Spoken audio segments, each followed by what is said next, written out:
Las colonizaciones humanas son tan antiguas como la existencia misma del ser humano y suelen acompañarse del ejercicio de la fuerza y el uso de las armas. Esta situación da lugar a una comunidad en la cual la desigualdad política adquiere un carácter constitucional. Así se reconocen por un lado los ciudadanos, hombres libres poseedores de riqueza, y por el otro los esclavos, hombres privados de su libertad y sin propiedades. Por largos periodos de tiempo se han dado las llamadas colonizaciones, desde la historia de Roma, la cual fue un imperio colonial, hasta Francia, Gran Bretaña, Alemania, Persia, China, incluso Estados Unidos y, por supuesto, la historia de África no fue una excepción. El contacto de las antiguas civilizaciones africanas con la civilización europea fue fatal para ellas. Si bien es cierto que rompió con las formas tradicionales de los africanos, no podemos reprocharles el haber atentado, ya sea consciente o deliberadamente, al patrimonio tradicional africano, solo en algunos aspectos, ya que hubieron sacrificios humanos, esclavitud e incluso poligamia. En una primera fase, los europeos ignoraron la civilización africana, puesto que para ellos no había más que una civilización, la suya. Para ellos, los africanos eran salvajes a los que debían civilizar y, ante todo, cristianizar.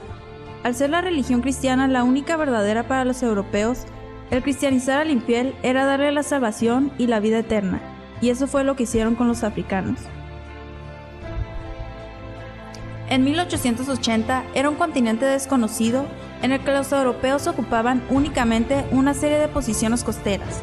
Para 1914 ya estaba totalmente repartido entre las potencias europeas y solo subsistían dos estados independientes, Liberia y Etiopía.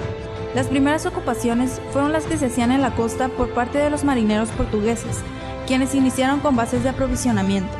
A este proceso se añadieron España, Francia, Holanda, Bélgica, Inglaterra, Alemania, Italia, Suecia y Dinamarca. Dentro de estas podemos destacar a Portugal, Gran Bretaña, Francia y Alemania.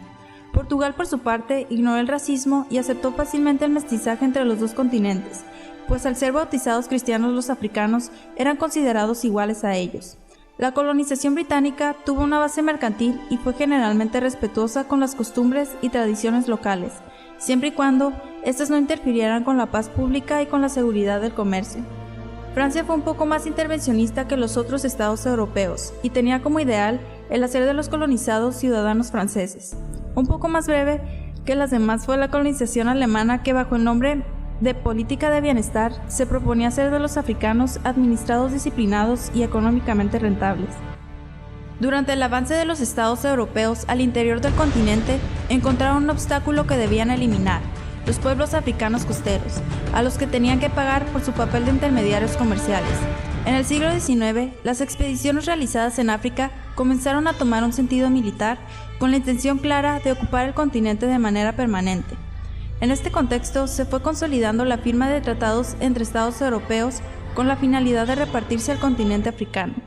El 15 de noviembre de 1885 inició en Berlín una conferencia, en la cual representantes de los estados europeos y también de Estados Unidos se reunieron bajo la presidencia de Otto von Bismarck para discutir el problema de la repartición de África.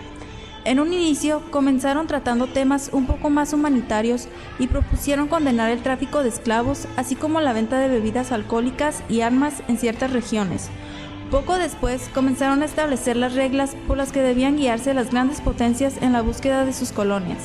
Bajo el nombre de Acta General de la Conferencia de Berlín, fue firmada el 26 de febrero de 1885 la repartición de África, esto con el fin de favorecer el desarrollo comercial en ciertas regiones africanas y asegurar a todas las potencias europeas la libre navegación.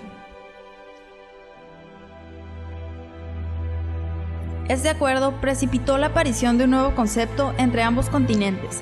A partir de aquel momento, la colonización del África Negra se convirtió en un proceso irreversible.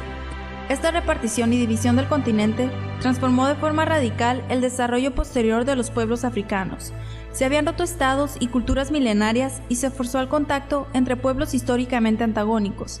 Y como se puede suponer, esta idea occidental de Estado moderno, con fronteras que separaban o agrupaban poblaciones de manera artificial según los intereses marcados por la metrópoli, no se impuso de forma pacífica, sino que se necesitó el uso de las armas. En el año de 1898 ocurrió el incidente de Fachoda, en el cual Gran Bretaña y Francia estuvieron a punto de iniciar una guerra debido a diversos conflictos acerca del control de ciertas partes del Nilo. Esta culminó en una victoria estratégica para Gran Bretaña. Después de una larga carrera por la repartición de África, ya en el año de 1914, el continente quedó repartido de la siguiente manera. Gran Bretaña dominó una franja de norte a sur que unía el Cairo con el Cabo. Francia controló los territorios que se extienden entre Senegal y Somalia. Otras de las potencias presentes fueron Alemania, Italia, Bélgica, España y Portugal, que amplió hacia su interior sus factorías de Angola y Mozambique. Solo quedaron por colonizar Liberia y Abisinia, hoy conocida como Etiopía. En conclusión, Europa adquirió casi 23 millones de kilómetros cuadrados en posesiones coloniales. Entre 1885 y 1914, el Reino Unido tomó cerca del 30% de la población de África bajo su control. 15% fue de Francia, 9% de Alemania, 7% de Bélgica y solo 1% para Italia. La repartición de África fue un factor que desencadenó otros conflictos bélicos. Ejemplo, Primera Guerra Mundial.